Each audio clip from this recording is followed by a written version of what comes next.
Eh, Tema kita pada hari ini adalah perbedaan dalam mendidik anak ya. Nah, tema ini sebetulnya begitu membebani diri saya gitu ya, karena saya juga rasanya kok belum berhasil amat gitu mendidik anak, tapi dikasih tema mendidik anak gitu ya. Dan juga pada umumnya mendidik anak itu memang betapa sulitnya gitu ya. Dia orang yang berpendidikan pun belum tentu berhasil mendidik anak. Bahkan tokoh-tokoh pendidikan pun belum bisa berhasil mendidik anak. Tapi ironisnya ada orang yang tidak berpendidikan, ada seorang janda misalnya ya, yang tidak berpendidikan tinggi, tapi bisa menghasilkan anak-anak yang luar biasa.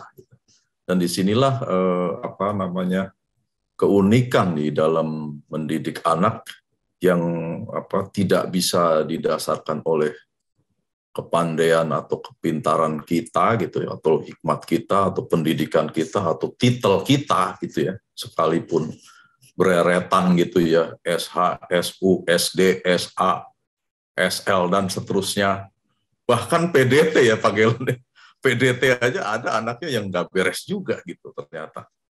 Nah, jadi betapa sulitnya ya, sehingga memang kita perlu menggumuli dan mencermati gitu, untuk dalam mendidik anak ini. Bahkan tokoh-tokoh dalam Alkitab pun juga tergelincir gitu ya oleh anaknya ya. Misalnya Imam Samuel ya, kalau nggak salah itu.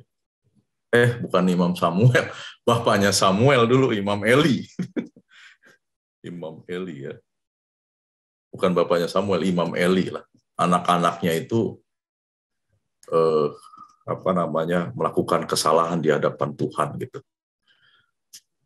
Nah, oleh karena itu dengan tema ini mari kita semakin mawas diri ya sebagai orang tua, ibu-ibu yang sudah diberikan anak oleh Tuhan, dan kita semua untuk dapat menjaga apa yang sudah Tuhan percayakan gitu.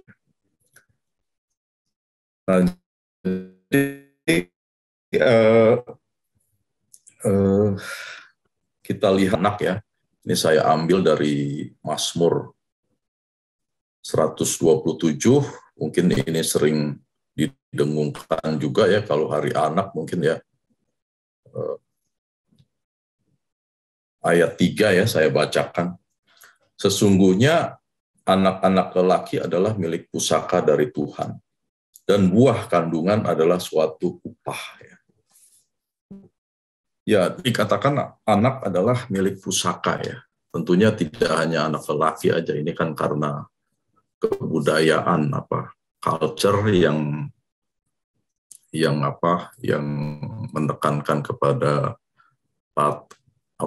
paternalistik sehingga disebut anak laki-laki gitu ya. Tapi sebetulnya di hadapan Tuhan sama saja baik lelaki maupun perempuan. Nah, di sini kita mencermati ya bagaimana pandangan Alkitab dikatakan milik pusaka dari Tuhan gitu ya. Nah, kalau milik pusaka dari Tuhan itu berarti betapa berharganya ya. Saya hanya membayangkan itu memeliharanya itu demikian demikian tidak sembarangan gitu ya.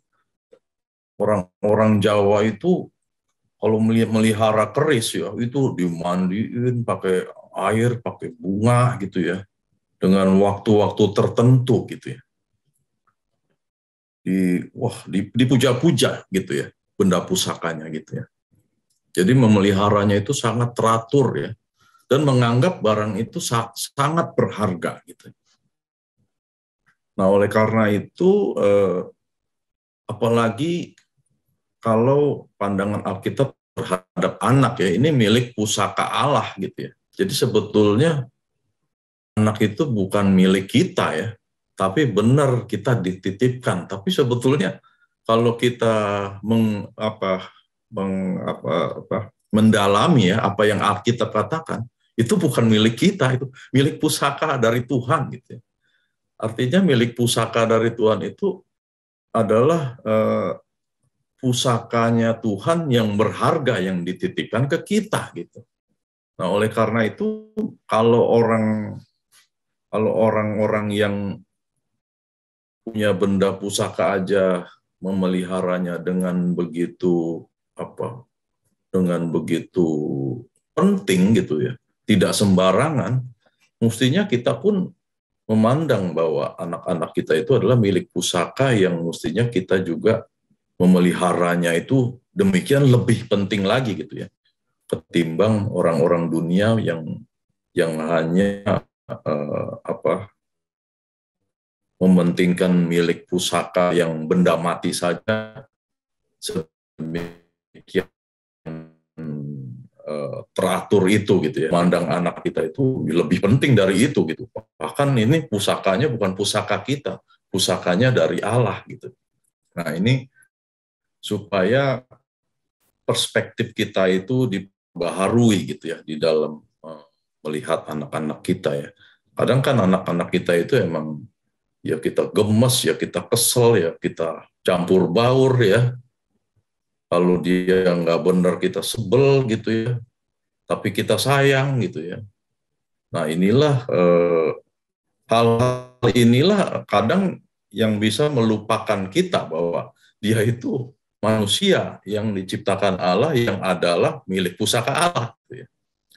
Nah, kemudian yang kedua bahwa anak itu adalah suatu upah ya, buah kandungan, suatu upah dari Tuhan gitu. Jadi sebetulnya bergantung ya buah kandungan itu bergantung Tuhan yang membuka atau menutup gitu ya. Jadi kalau Tuhan tidak membuka ya susah orang punya anak biarpun bagaimana caranya udah ke dokter jungkir balik bayar puluhan juta gitu ya. Dan orang itu sangat berjuang ya ingin memiliki anak gitu ya. Sampai-sampai mengeluarkan uang itu tidak tanggung-tanggung supaya punya anak. Ada yang mencoba dengan bayi tabung lah, ada yang mencoba dengan cara lain inseminasi atau apa ya, saya kurang paham tuh. Tetapi demikian orang itu berjuang gitu, berusaha. Oleh karena itu kita yang sudah memiliki anak seharusnya ini mensyukuri ya bahwa Tuhan sudah membuka buah kandungan kepada ibu-ibu khususnya ya, karena yang punya kandungan hanya ibu nih. Kalau saya mau Galen kan nggak tahu gitu, nggak punya gitu. Bersyukur gitu. Sudah dibuka oleh Tuhan gitu. Itu adalah upah. Harusnya dihargai gitu ya. Upah yang sudah diberikan oleh Tuhan itu tidak ada orang yang sementara sulit punya anak, ibu-ibu diberikan ya udah itu mestinya disyukuri amat sangat dan amat amat bersyukur sekali gitu ya. Nah ini hal yang pertama ya. Jadi bagaimana Alkitab memandang terhadap anak dan bagaimana kita seharusnya memandang hal ini secara daripada Alkitab. Kita lebih merasakan lagi bahwa ini adalah upah yang diberikan oleh Tuhan, kita harusnya mensyukuri, lalu ini adalah milik pusaka dari Tuhan yang seharusnya kita jaga dengan baik-baik karena sangat bernilai sekali dan harus berhati-hati. Nah, kalau kita salah, ya kita tidak menyalahi apa yang Tuhan berikan juga, apa yang Tuhan percayakan gitu. Karena sudah dikasih kepercayaan ini adalah pusaka dari saya, dari Tuhan. Tapi kita menganggapnya tidak bernilai ya, kita tidak memeliharanya, kita sembarangan gitu ya. Intinya seperti itu. Nah, itulah yang mesti kita rubah dahulu ya pandangan kita terhadap anak. Nah, yang kedua eh, di dalam mendidik anak ya, ini kesalahan orang tua pada umumnya ya, terutama ibu-ibu ya, ini seorang ibu itu hanya cerewet kepada anaknya ya, tetapi tidak melakukan apa-apa gitu ya. Jadi cerewet, ngomel terus, anak diomelin ya. Nah ini kalau anak diomelin ya, sebetulnya maksudnya ngomel kosong gitu, karena sering si anak jadi nganggap hal itu biasa, karena ya tiap hari juga mak gue cerewet, emang begitu dia mah ngomongnya gitu, bawel gitu ya. Ya itu akhirnya si anak nggak menganggap ya, karena keseringan gitu. Karena cerewet kita itu sebetulnya bukan cerewet yang mendidik pada umumnya ya. Karena cerewet kita itu sebetulnya mencereweti diri kita yang kesel, diri kita yang sumpek, diri kita yang apa, yang rasanya nggak nyaman gitu, diri kita yang melihat sesuatu nggak beres gitu, sehingga kita sumpek gitu. Nah, anak lah jadi pelampiasan ya, kita cerewet gitu. Wah begini begitu, kenapa malas begini, disalah-salahin aja gitu, kena bagian aja. Jadi ibu-ibu ini kadang keselnya sama suami, anak yang disikat gitu ya. Bukan begitu ya ibu-ibu ya. Jadi kesel sama suami gitu, anak yang dicerewetin. Nah, ini yang terjadi begini. Ya anak juga lama-lama tahu gitu ya. Karena ibunya sering begini cerewet. Jadi dia, itu mah biasa gitu. Sehingga lama-lama rewetan kita atau omongan kita tidak pernah diperhatikan atau didengar oleh si anak itu gitu, oleh anak kita gitu. Nah, sebaliknya juga seorang ayah memang rata-rata diam gitu ya, dan hanya sekali bertindak gitu ya, kadang-kadang memukul gitu ya. Nah, ini juga apa, berbahaya ya gitu.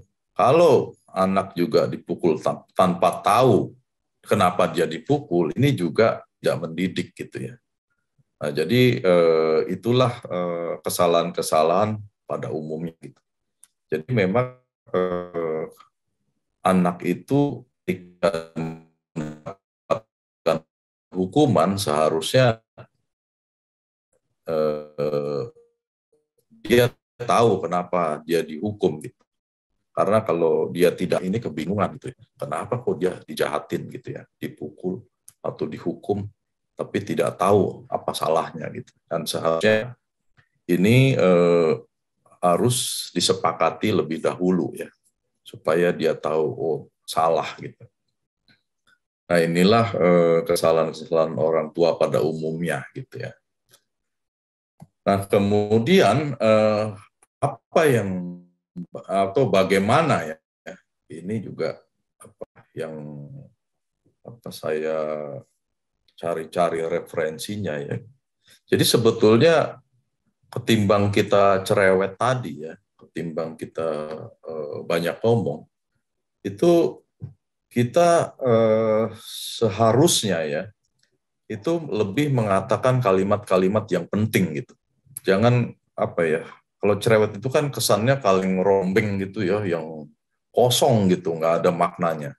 Nah, gantilah kalimat-kalimat kita yang penting ya, yang bermakna gitu ya. Yang jelas, yang tidak usah banyak apa, tidak usah banyak cincong gitu ya. Misalnya laksanakan gitu, kerjakan. Kamu begini ya, 1, 2, 3, udah. Nggak usah terlalu merepet gitu ya. Karena itu konon katanya akan membuat anak-anak itu lebih mau mendengarkan perkataan kita gitu ya, ketimbang kita tadi merepet tadi gitu ya. Nah, jadi jika kita mengatakan hal-hal yang berguna, itu menjadikan diri kita itu lebih berbobot gitu ya. Jadi tidak dianggap sembarangan gitu oleh orang lain. Makanya kehadiran kita itu di hadapan anak-anak, jadi kita lebih dihormati. Nah, jadi gantilah kalimat kita ya. Saya pun juga mempelajari ya hal ini ya. Dan saya juga akan mencoba bagaimana gitu ya caranya. Jadi ganti kalimat elang gitu ya. Tetapi kalimat kalimat yang bermutu gitu ya. Yang berguna, yang bermutu, yang bijaksana gitu. Supaya kalimat-kalimat ini tuh berbobot gitu ya, berguna. Jadi jelas kepada anak kita gitu ya. Nah ini nanti perlu dipraktekkan gitu ya, hal-hal penting seperti ini. Jadi daripada tadi kita cerewet, merepet gitu, mari kita ganti kalimat-kalimat yang penting, yang berbobot, yang berguna, yang bijaksana bagi anak-anak kita. Nah, itu yang ketiga. Nah, yang keempat, ini kita harus mendidik anak yang berpusat kepada Allah ya. Jadi ini dari Ulangan 10 ayat 12 sampai 14 ya. Saya bacakan dulu ya. Maka sekarang, hai orang Israel, apakah yang dimintakan daripadamu oleh Tuhan Allahmu, selain dari takut akan Tuhan Allahmu, hidup menurut segala jalan yang ditunjukkannya, mengasihi Dia, beribadah kepada Tuhan Allahmu dengan segenap hatimu dan dengan segenap jiwamu, berpegang pada perintah dan ketetapan Tuhan yang kusampaikan kepadamu pada hari ini, supaya baik keadaanmu. Sesungguhnya Tuhan Allahmu lah yang mempunyai langit, bahkan langit yang mengatasi segala langit dan bumi dengan segala isinya. Nah, jadi bangsa Israel itu diingatkan itu mereka harus beribadah kepada Allah gitu ya. Dan beribadahnya kepada Allah itu mereka harus ingat gitu bahwa kenapa mereka beribadah kepada Allah gitu. Karena mereka dulu adalah orang yang dikeluarkan dari perbudakan kerja paksa di Mesir ya. Lalu mereka diberkati dan diberikan janji tanah untuk tempat tinggal. Nah, inilah yang menginspirasi ibadah-ibadah umat Israel ya, sehingga mereka ibadah-ibadahnya itu selalu mengingat Allah gitu ya. Supaya apa? Sebetulnya supaya memelihara iman gitu ya. Nah, jadi kehidupan ibadah Israel itu sebetulnya dipakai oleh Tuhan, diminta oleh Tuhan beribadah, itu supaya terpelihara. Nah, jadi kita pun di zaman perjanjian baru ini, itu juga harus membimbing anak ke dalam kehidupan yang memelihara iman kepada Allah yang kita harapkan juga gitu. Karena sebetulnya perbedaan Israel dengan kita ya, atau perjanjian lama dengan perjanjian baru, itu secara substansi sama ya, hanya perbedaannya itu kan mereka menunggu Mesias, sedangkan kita perjanjian baru, Mesias sudah datang gitu. Jadi itu mestinya sama ya. Sama-sama kita bagaimana memelihara anak kita dengan iman gitu ya, memelihara iman anak kita kepada Allah. Jadi kita harus mendidik kepada anak kita itu beriman kepada Allah, berpusat kepada Allah, segala sesuatu ke Allah. Karena kebanyakan kita pada umum itu menekankan kepada keberhasilan anak ya, kesuksesan anak, apalagi kepandaian anak, kepintaran anak, gitu. Tanpa tahu mereka seharusnya kalau mereka berhasil untuk apa, kalau mereka pintar untuk apa, kalau mereka sukses untuk apa. Nah, inilah yang kurang ditekankan gitu ya di dalam orang tua, di dalam mendidik anak itu tentang iman gitu. Karena seharusnya kalau kita mendidik anak itu yang berpusatkan kepada Allah, maka segala sesuatu yang anak lakukan, kerjakan, belajar, sukses, dan semua hal itu seharusnya adalah dipersembahkan untuk Tuhan kita gitu ya, yang telah mengeluarkan kita dari perbudakan dosa. yang menjanjikan kita akan langit dan bumi yang baru, ya, yang menuntun kita di dalam hidup yang benar, ya, dalam kebenaran. Nah, seharusnya itu pun itu yang harus kita tekankan, ya, karena kepandaian, kepintaran, keberhasilan itu belum tentu membawa anak kepada jalan yang benar, gitu ya. Ya, baru-baru ini kan kita juga mendengar, ya, kisah bagaimana itu polisi tembak polisi, ya. Ternyata akhirnya tidak terjadi tembak-menembak gitu. Tetapi bukan masalah itu, ya. Ini masalahnya jenderal, ya. Jenderal itu kan orang berhasil gitu.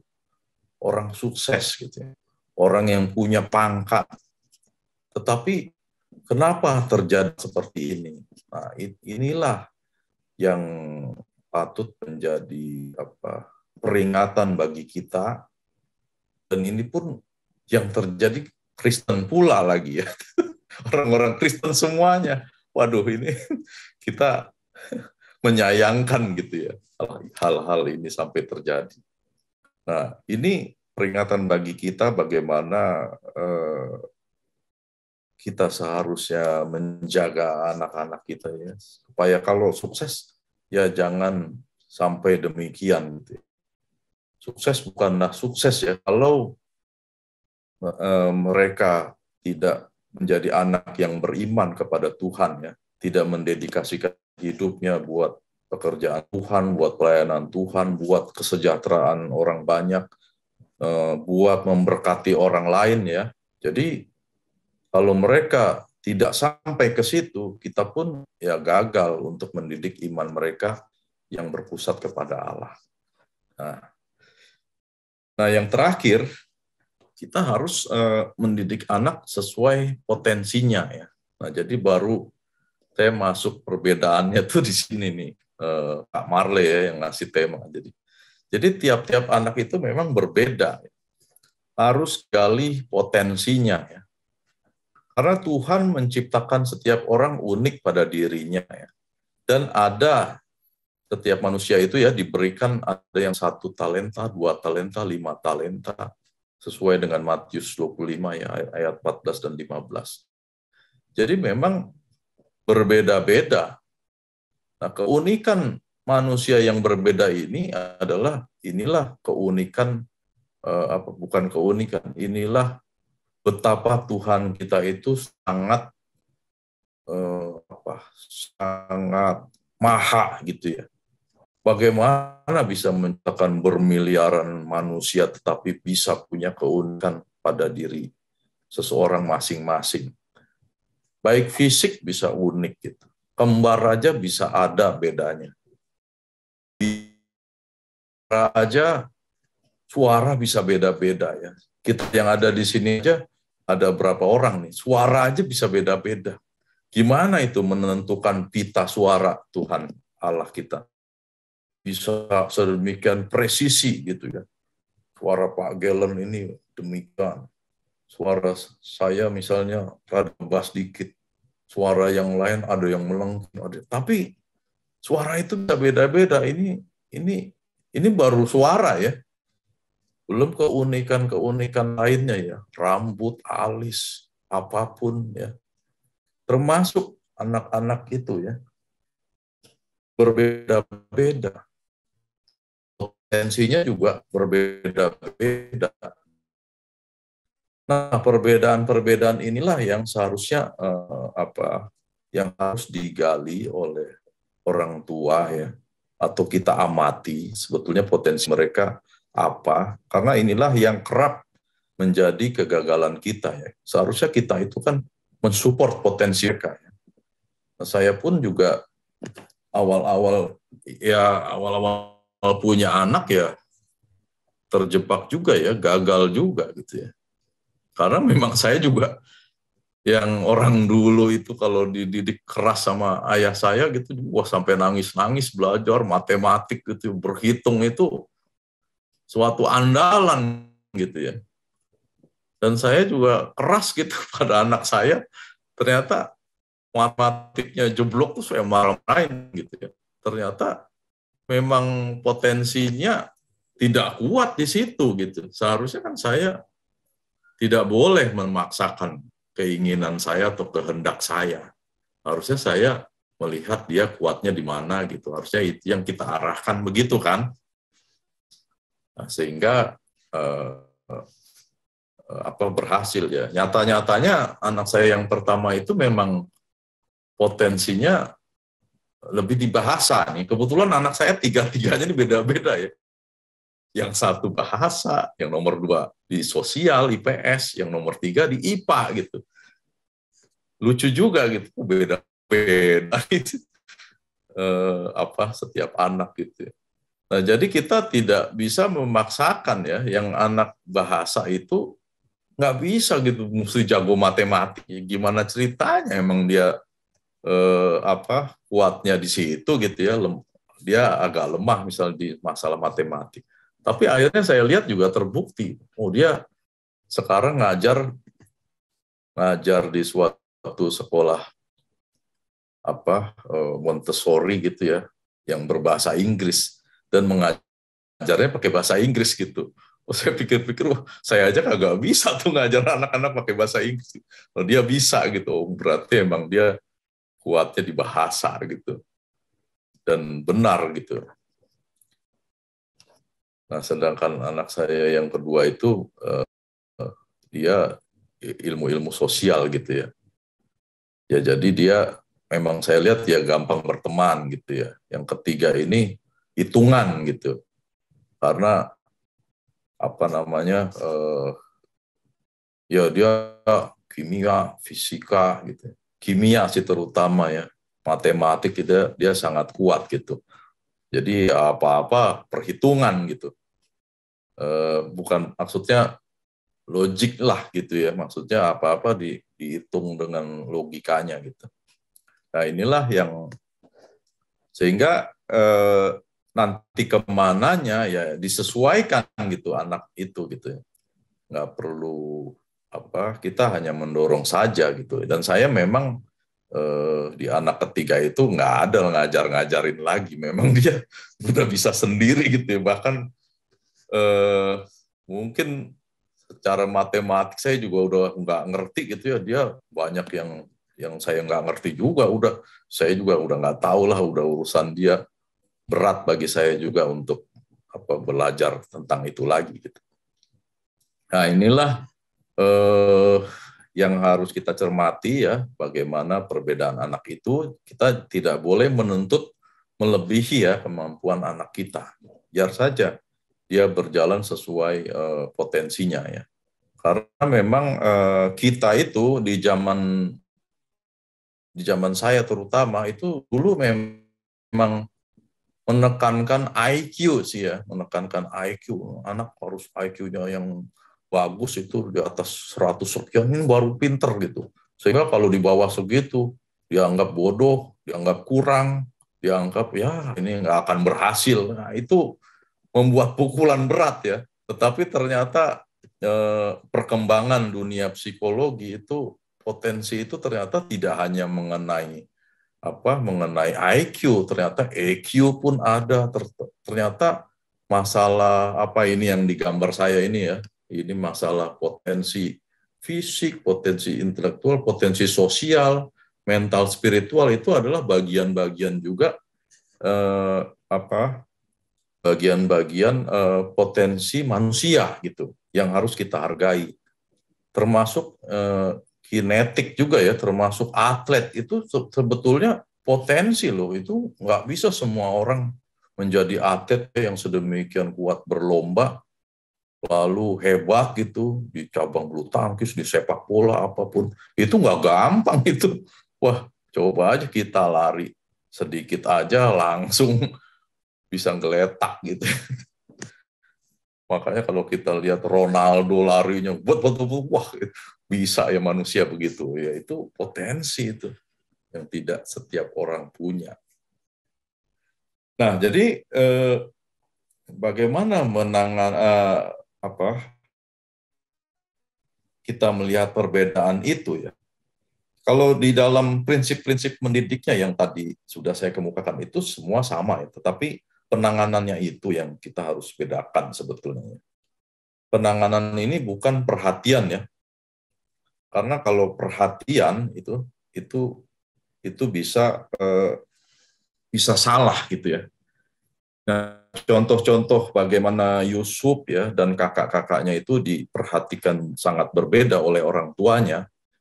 Nah, ini mengakibatkan suatu tragedi yang tidak perlu terjadi ya. Sehingga karena apa? Ini timbul keiri-irian. Jadi kakaknya iri kepada Yusuf semua. Akhirnya apa? Akhirnya yaitu menipu ayahnya, menjual Yusuf gitu ya. Bahkan tadinya mau membunuh. Nah, ini kan ironi ya.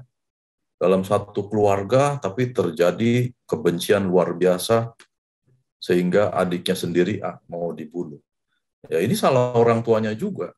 Kenapa memperhatikan Yusuf lebih dari yang lain? Dan juga terjadi pada Esau dan Yakub gitu ya.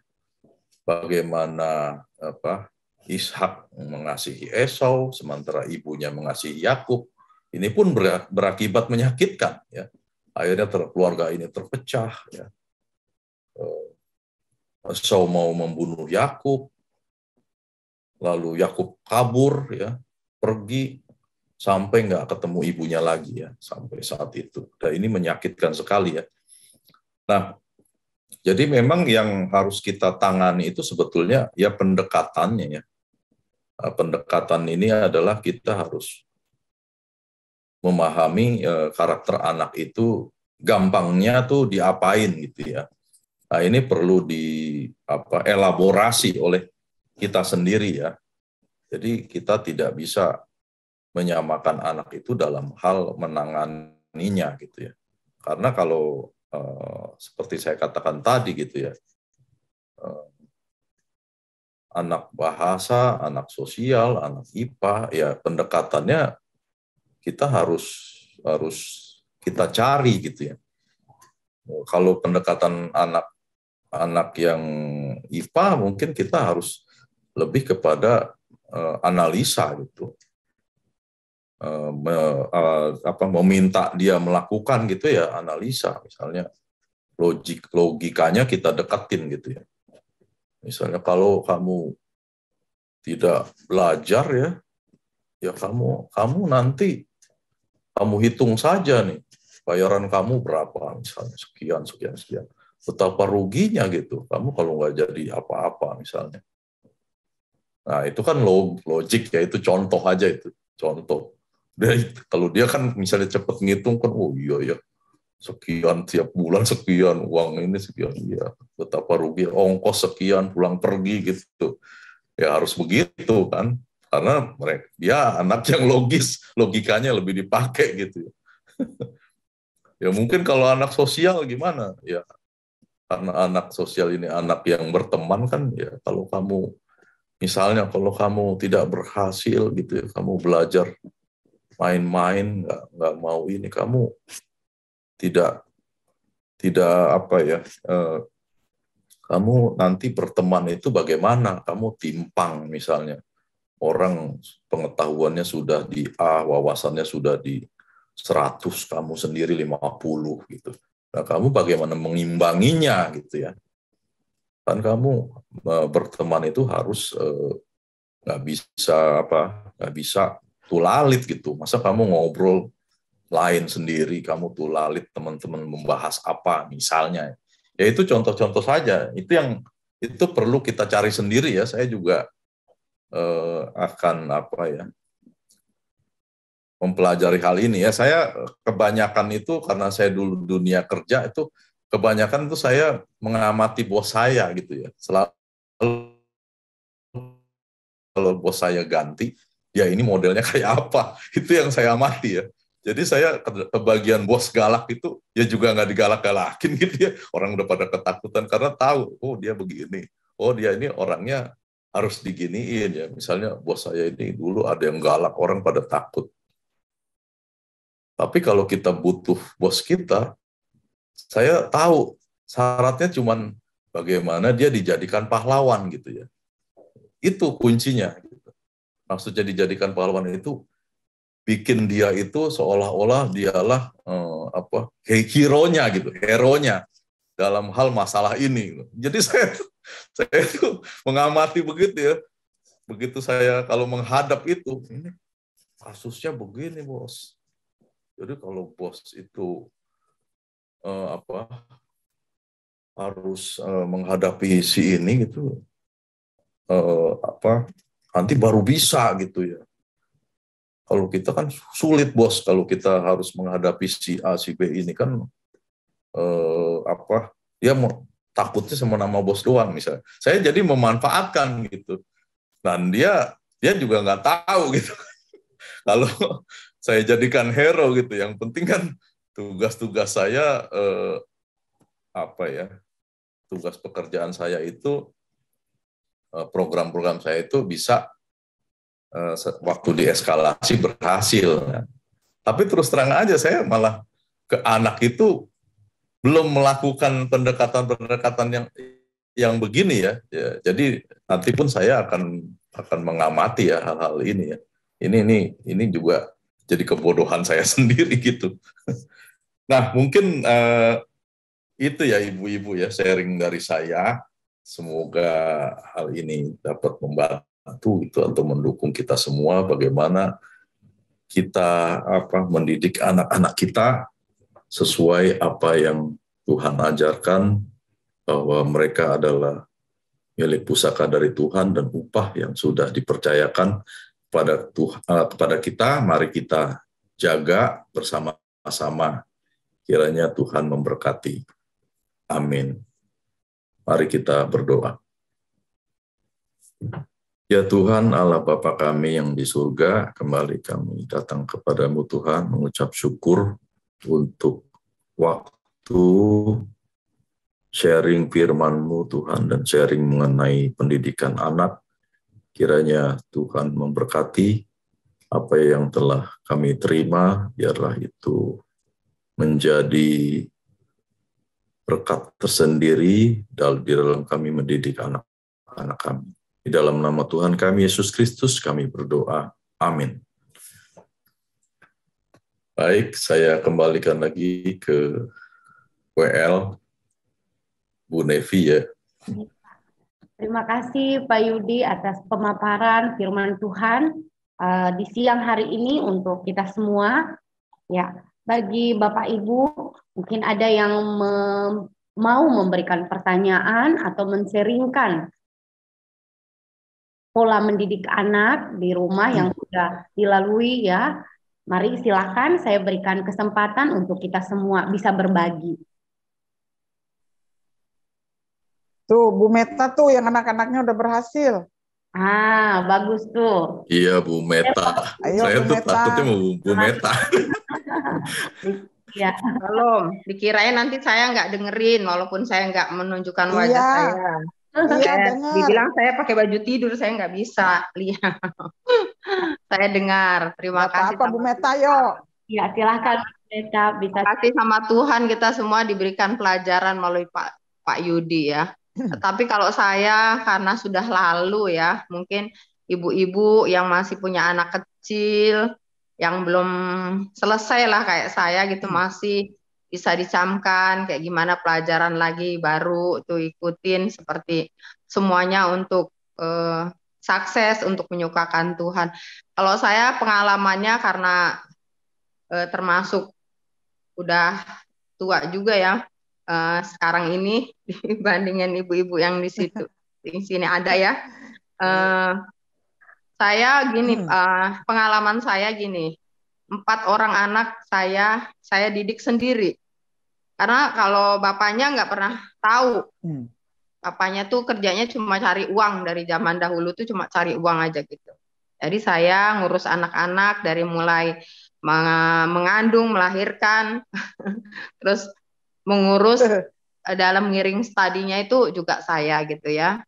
Tetapi puji Tuhan, saya juga dikasihi Tuhan, saya dipanggil Tuhan, Tuhan nggak diamkan, saya dipelihara olehnya. Jadi saya waktu dari pertama itu saya takut. Jadi saya, padahal saya panggil Yesus itu tahun 82 saya nikah, tahun 2005 baru lidah saya tuh bisa panggil Yesus. Jadi saya memang doanya cuma Bapa kami yang ada di surga. Tetapi tetap hati saya menyerahkan kepada Tuhan. Kayak gimana mengurus anak. Terlebih anak-anak itu udah tumbuh kayaknya SD itu. Mulai saya bikin mesbah keluarga gitu. Tetapi tetap walaupun papahnya nggak ikut, tetap saya bawa anak-anak itu. Bahkan dulu sempat satu pasal dibaca gitu dia dari pagi tuh jam 5 udah saya bangunin untuk mesbah. Saya gobrak-gobrak gitu, anak ada yang ngantuk, ada yang ini, itulah. Nggak tahu kalau anak-anak ditanya, nggak tahu, sekarang saya nggak pernah nanya juga sih sama mereka gitu loh. Jadi itulah pengalaman saya untuk anak-anak di situ. Bapak Ibu sekalian, kita memang nggak bisa kekuatan kita sendiri, apalagi kalau sekarang tuh terlalu pinter lah anak-anak itu. Yang kayak Pak Yudi tuh anaknya bisa ajar bahasa Inggris, dengan bahasa Inggris memang udah lebih pintar dari orang tuanya. Tetapi perlindungan Tuhan yang utama tuh yang penting memang. Itu jadi saya keterbatasan saya menyerahkan anak-anak itu, sekalipun saya juga mendidik dengan hidup takut akan Tuhan sebisa saya waktu itu, kayak gimana tetap nggak lupa itu utamanya. Ya pendidikan lebih pintar sih, cuma kalau dipaksakan mendidik nih seperti Lady itu sebetulnya kayaknya jurusannya tuh nggak kedokteran, tetapi bapaknya harus kedokteran. Sampai saya masukin kedokteran gigi, sudah masuk, sudah lulus, sudah saya DP uang kuliahnya, sampai diambil, sampai rugi, nggak boleh katanya. Ngapain masukin dokter gigi, kamu gila katanya, ngurusin jigong orang katanya gitu, kata Pak Sirait itu. Jadi Lady itu nggak jadilah dokter gigi, jadi dokter umum itu harus. Jadi kata bapaknya kalau harus dokter, yang satu harus harus hukum gitu. Yang nomor 3 harus abri. Jadi kecuali nomor 4 lah itu pemilihan sendiri. Jadi kayak nomor 3 itu terlalu naik banget deh. Kalau saya jalan ibadah ke Jakarta sama dia, pukul itu setir mobil, kenapa sih papa kok gila abri sih katanya gitu. Terus saya cuma bilang gini, udahlah bang, papamu mana bisa dilawan, abang berdoa aja, kalau abang ke abri pasti Tuhan tuntun, abang bisa cinta, bisa masuk. Tetapi kalau papa yang salah, papa yang di ini Tuhan gitu, kita bisa apa sih gitu. Akhirnya tapi memang puji Tuhan ya, dia bisa menikmati di ABRI seperti itu. Banyak hal-hal, cuman nanti kalau saya semua sharingkan, waktunya habis Bapak Ibu sekalian. Itulah sedikitnya saya sharingkan. Mungkin bisa diambil walaupun saya nggak tertata ya memaparkannya. Terima kasih, puji Tuhan.